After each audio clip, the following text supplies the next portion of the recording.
Alo? Da. Bună ziua! Da.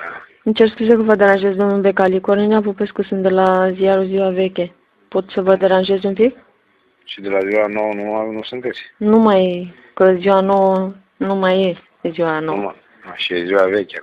Auziți, domnul Becali, am găsit o declarație de-a noastră făcută în evenimentul zilei acum ceva vreme, în care ziceați că societatea aia, LSR, este a dumneavoastră.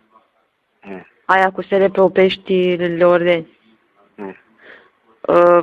Dar n-am găsit o declarație de avere și aia de interese, de fapt. Și ce vrei tu acum? Păi nu vrea. Deci pula, ce vrei să faci? Dar de ce vorbiți așa? Păi dă timpul la mea, ce ești anchetatoare, ce ești procuroare, tu îmi va pula în declarația de avere și în tine, da? Dă timpul la mea.